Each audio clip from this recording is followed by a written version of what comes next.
Welcome to your Spartan Media News. I'm Jade. And I'm Jade. There is some for real breaking news that will be our only story for today, but it's a good one.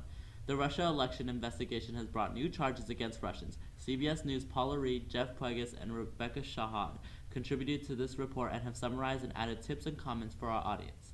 Deputy Attorney General Rod Rosenstein announced Friday the indictment of Russian nationals, and the businesses they established are accused of breaking U.S. laws to interfere with the 2016 presidential election.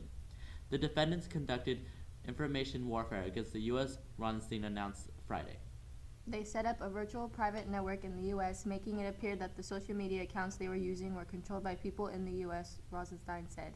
There's no allegation that any American was knowingly involved in the conspiracy, Rosenstein said, but Americans were involved and did not know they were working for Russian nationalists. Nor was there an allegation that the efforts of the defendants affected the outcome of the election.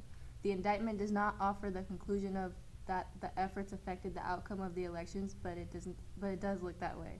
The indictment, he told reporters, is a reminder that people are not always who they appear to be. He said the defendants wanted to undermine confidence in our democracy. That's very good advice for us young people because all of us in media are just regular kids and have the skills to make and alter graphics, photos, and videos. According to the indictment, some defendants, posing as U.S. people and without revealing their Russian association, communicated with unwitting individuals associated with the Trump campaign and with other political activists to seek to coordinate political activities. Working with the Internet Research Agency, the defendants posted derogatory information about several candidates. The indictment says, and by mid-2016, their efforts included supporting the presidential campaign of then-candidate Donald J. Trump and disparaging Hillary Clinton. The indictment says, beginning in April 2016, the defendants concealed their identities in order to purchase political advertisement on U.S. social media and other online sites. These ads were paid for using Russian bank accounts and registered in the names of fictitious U.S. residents. Starting around 2014, the defendants began to track and study groups on U.S. social media dedicated to American politics and social issues.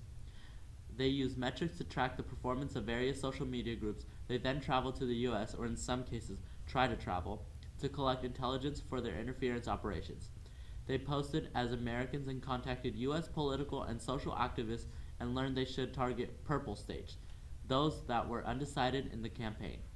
They created hundreds of social media accounts and used them to develop destituous U.S. personnel into leaders of opinion to the U.S. The defendants worked day and night shifts to pump out messages, controlling pages, targeting a range of issues, including immigration, Black Lives Matter, and they amassed hundreds of thousands of followers. They set up and used servers inside the U.S. to mask the Russian origin of the accounts. The Internet Research Agency employed hundreds of people in these purposes, administrators, creators of personas, technical support, and spent the equivalent of millions of dollars for these efforts.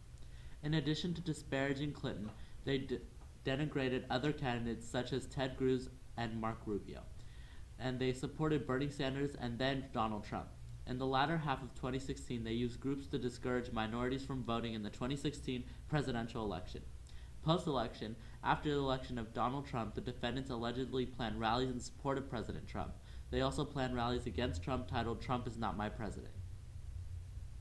So what does that all mean? Everybody will draw their own conclusion, but it's good to know the truth, and it looks like we have all been played and misled. The chances of these Russians actually facing charges in America is probably zero, so that puts another rift between the Russian and American governments. So as we leave for President's Week, think about how we all contribute to the process that makes America great, and enjoy your time off. Bye. What the fuck? President's Week was last week, nigga.